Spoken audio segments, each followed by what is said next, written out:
Bon, salut à tous aux nouvelles vidéos de la semaine. On va essayer de remettre la machine à poireaux en route.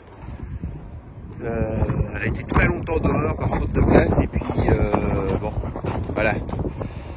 C'est pas... On voit ce que ça donne. On va essayer ça.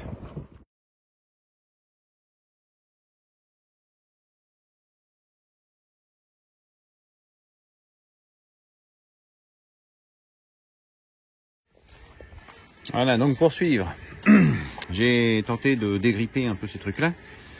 Donc j'ai mis du dégrippant à l'intérieur. Il commence à bien retourner dans l'ensemble. Là, celui-là, ici, il en manque un, je l'avais démonté pour lui changer carrément le roulement. Et puis, je suis en train aussi de regarder pour monter un essieu ici, parce que cette machine n'est pas équipée de roues. Et à mon goût, je trouve que ça manque. Je suis en train de regarder pour y monter un essieu.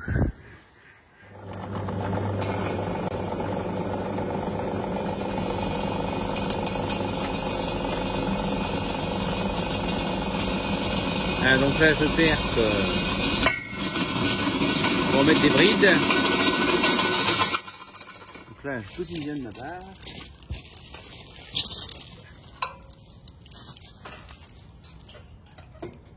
Avec les briques que j'ai fabriquées.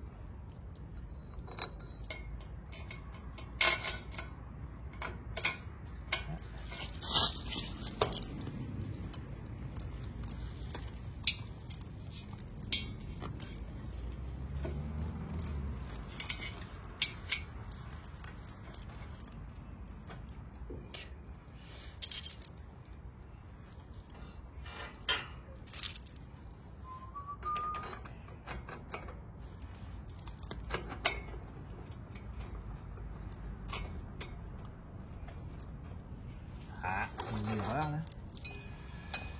Une erreur là.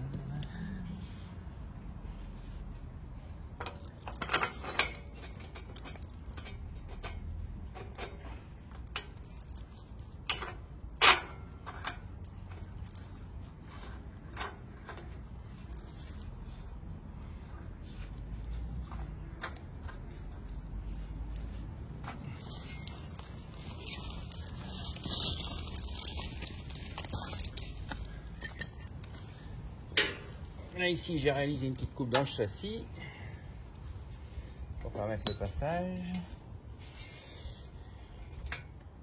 Il n'y a plus qu'à mettre tout le monde d'accord. C'est calé un peu.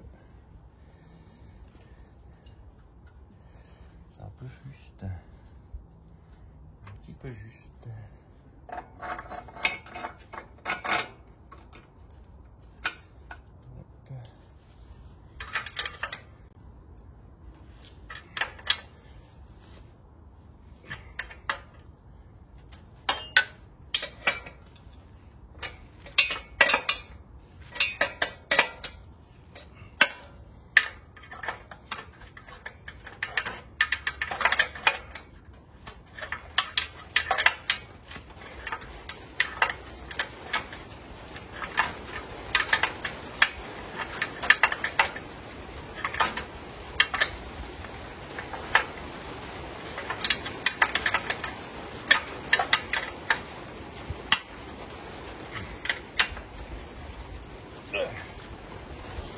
Ouais, je pense que ça va être...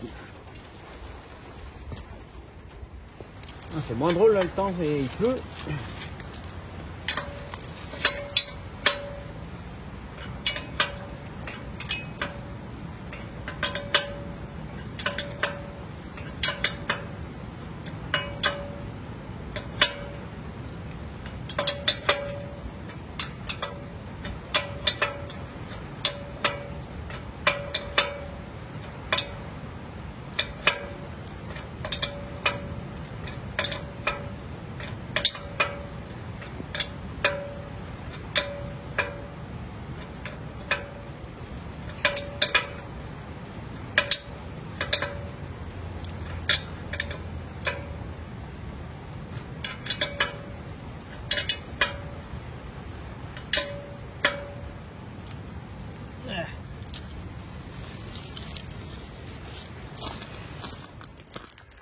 Donc, pour l'autre côté, je décide pour fixer mon carré, je décide de le fixer. Là, c'est la fourche à palette qui était installée. Là, j'avais mon carré de ma poutre de machine. Et donc le mieux, parce que comme l'autre carré est fixé en dessous de cette barre carrée pour que la machine soit à peu près à plat, il faut que je le fixe absolument là-dedans, comme cela. Donc je vais faire une forme ici, de la forme de mon carré. Après on mettra dedans, soudure, et on remettra les deux fourches à palette. Il faut que je fasse ça sur les deux, ce sera plus simple. On remettra nos deux fourches à palette après sur la machine. Je place ma pièce. Par là, je vous est droit. Je compte un petit peu les bords, les dilatations, etc.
Un coup de molle et ça va être bon, hein.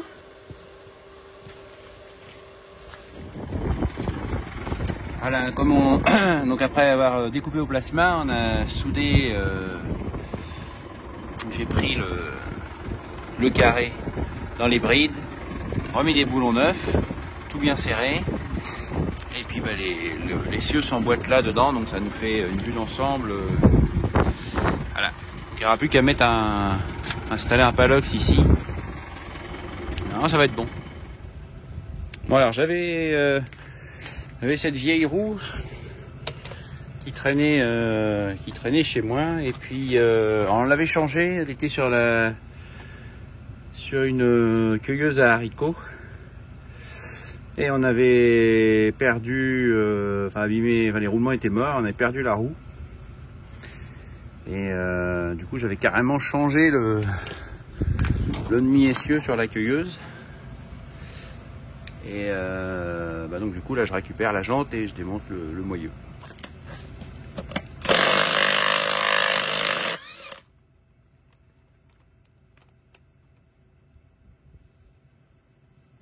sais pas trop travailler avec des gants.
les gouttes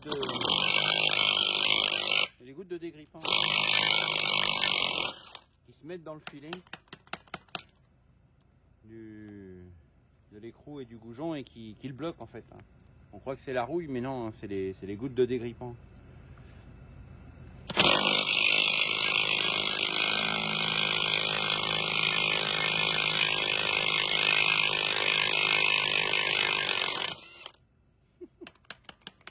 Je rigole.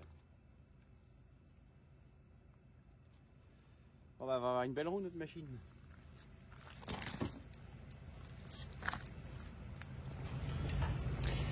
Alors on va mettre un peu de dégrippant pour démonter le vieux.